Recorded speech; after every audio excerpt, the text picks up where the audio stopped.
Shalom Jemaat terkasih. Kita akan bersama-sama membaca dan merenungkan kebenaran firman Tuhan.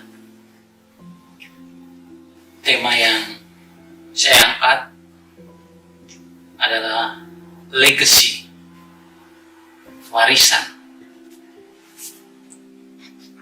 Saya ambil bacaan kita dari Daniel 1 ayat 3-6. Saya akan bacakan untuk kita semua.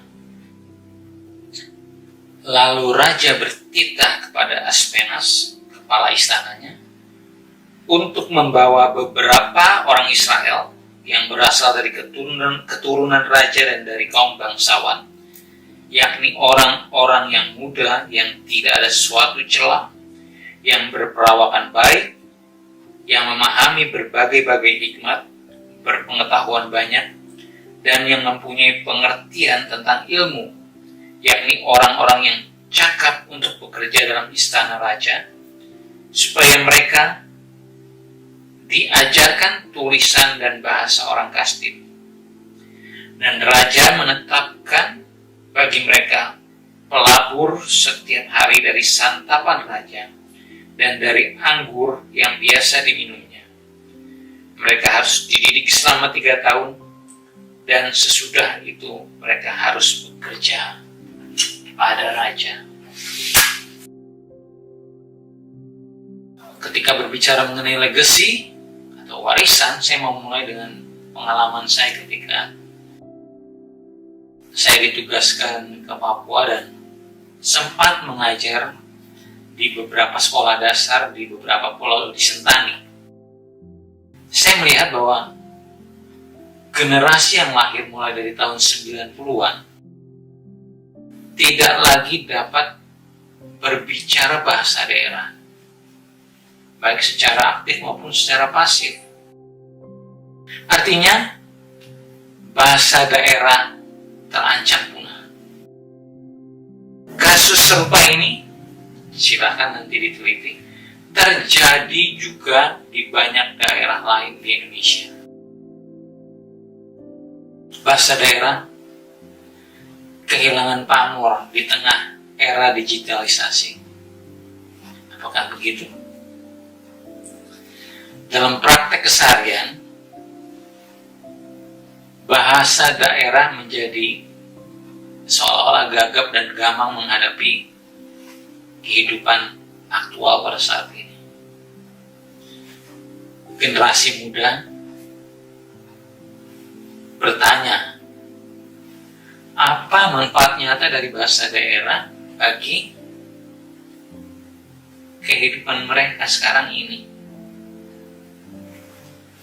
Cuma terkasih, punahnya bahasa salah satu unsur dari sebuah kebudayaan daerah itu menjadi cerminan bahwa betapa tidak berdayanya komunitas etnis mempertahankan jati diri mereka pada saat ini.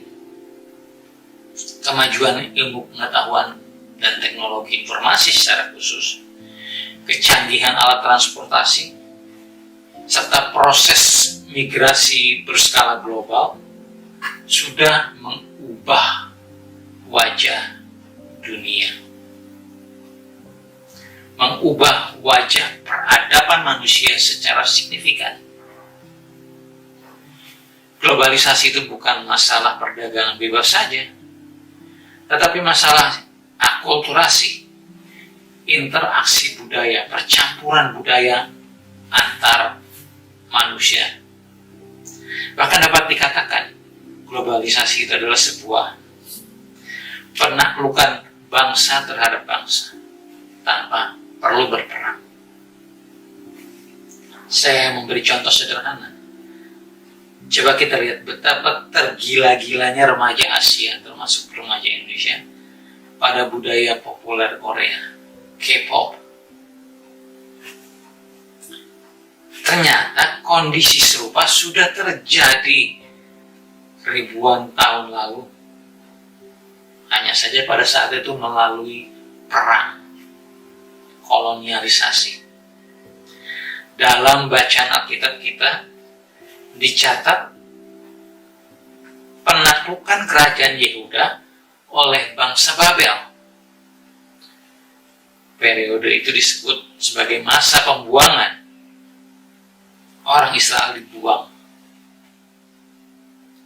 Raja Babel, Nebukadnezar, memerintahkan agar para pemuda terbaik dari Israel diajar bahasa dan tulisan. Saya memaknainya sebagai diajar budaya orang Kasdim. Perhatikan, nama mereka diganti. Bahkan makanan mereka disesuaikan dengan menu penjajah.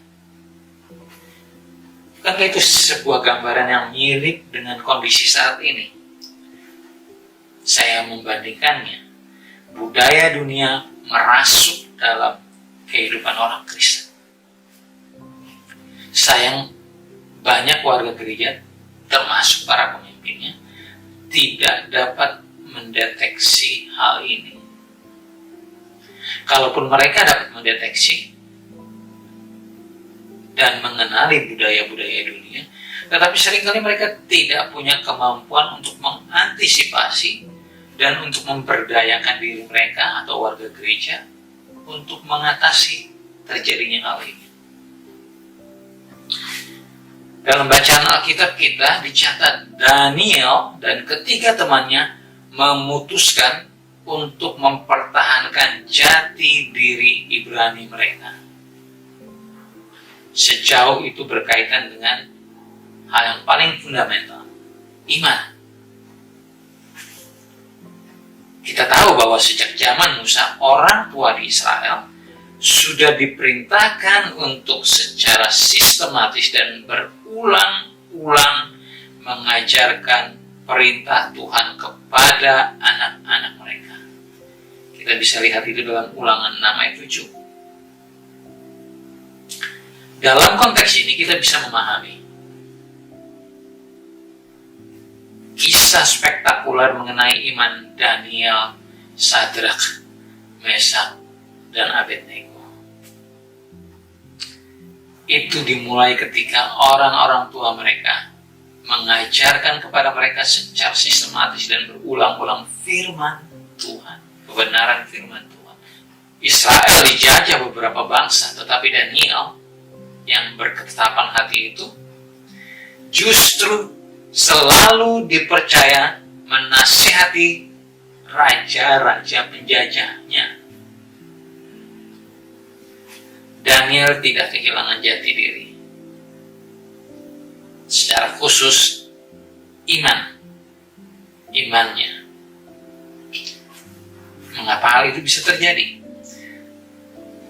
Kita dapat menyimpulkan bahwa hal itu dimungkinkan karena Daniel, termasuk ketiga temannya, memiliki relasi intim dengan Tuhan. Catatan sejarah ini sangat relevan untuk dibagikan kepada generasi muda gereja. Peradaban dunia akan selalu berubah dan kecenderungannya semakin menjauhkan kita, secara khusus generasi muda gereja, dari rencana dan kehendak Tuhan.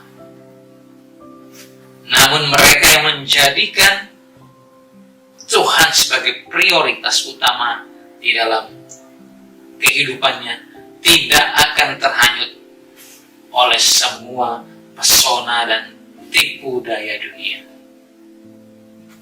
Mereka akan menjadi pemenang di dalam kehidupan ini. Itulah warisan berharga yang dapat ditinggalkan bagi generasi muda gereja. Mari jemaat terkasih, sebagai orang tua, perkatakan firman Tuhan. Tidak cuma secara verbal, tapi juga lakukan itu dalam hidup keseharian kita. Ajarkan, ingatkan kepada anak-anak kita. Tuhan Yesus memberkati. Kita berdoa. Bapa di surga, terima kasih kebenaran firman-Mu sudah kami baca dan renungkan. Sempurnakan apa yang menjadi perenungan kami, sehingga itu berkenan di hatimu ya Bapa. Dan kebenaran firman Tuhan yang sudah kami baca renungkan itu boleh menjadi penolong, pembimbing dalam kehidupan kami. Secara khusus anak-anak muda kami. Anak-anak muda Kristen menghadapi tantangan zaman yang begitu masif. Kami meminta pertolongan Roh Kudus agar Engkau sendiri yang membimbing dan mengarahkan anak-anak muda kami, memberi hikmat kepada mereka untuk dapat memilih hal-hal yang baik, yang alkitabiah, yang dapat dijadikan pegangan hidup dan tidak bergoyah dari nilai-nilai itu. Terima kasih Bapa, kami mohonkan semua ini di dalam nama Yesus Kristus Tuhan kami. Amin.